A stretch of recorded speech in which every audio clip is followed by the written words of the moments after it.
সোহাগ হত্যায় জড়িত প্রত্যেককে কঠিন শাস্তি নিশ্চিতের আশ্বাস দিয়েছেন স্বরাষ্ট্র উপদেষ্টা জাহাঙ্গীর আলম চৌধুরী। পুরান ঢাকার মিল ব্যারাকের রেঞ্জ রিভার্স ফোর্স পরিদর্শনে এসে তিনি বলেন, খুলনা, চট্টগ্রাম ও চাঁদপুর সহ যেখানে নৈরাজ্য হয়েছে সেখানে পুলিশ কঠোর ব্যবস্থা নিয়েছে। নৃশংস এই ঘটনার দ্রুত বিচার ট্রাইব্যুনালে বিচার হবে বলে জানিয়েছেন আইন উপদেষ্টা ডক্টর আসিফ নজরুল।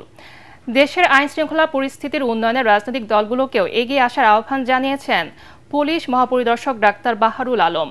ইমদাদুল্লাহ বাবুর রিপোর্ট। শনিবার পুরান ঢাকার মিল ব্যারাকে রেঞ্জ রিজার্ভ ফোর্স পরিদর্শনে এসে সোহাগ হত্যার ঘটনায় গভীর দুঃখ প্রকাশ করেন স্বরাষ্ট্র উপদেষ্টা।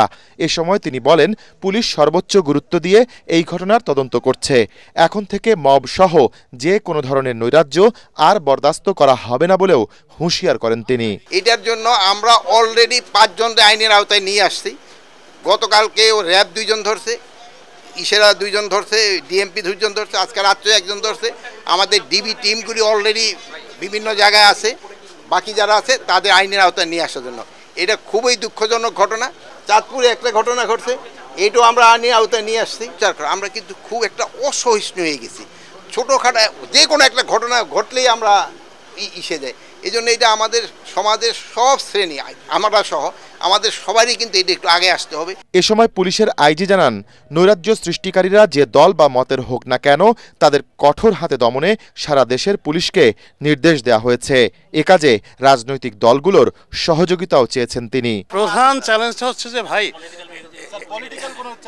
এইরকম একটা ট্রমাটিক এক্সপিরিয়েন্সের পরে এই আমার ফোর্সটাকে গুছাইয়া তাদেরকে 100% ইফেক্টিভ করা, এই জায়গাটাই কিন্তু আমি এখনো সন্তুষ্ট না। আপনারা যাই বলেন, I am still in the process. সব দলেরই তো আমরা হেল্প চাইবো, কারণ এটা ওনাদের ইয়ে ছাড়া হবে না।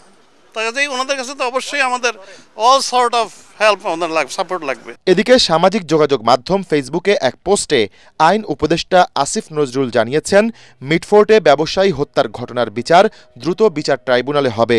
2002-এর ধারা 10-এর অধীনে দ্রুততম সময়ের মধ্যে বিচারের ব্যবস্থা করার কথাও উল্লেখ করেছেন তিনি। ইমদাদুল্লাহ বাবু, ATN বাংলা, ঢাকা।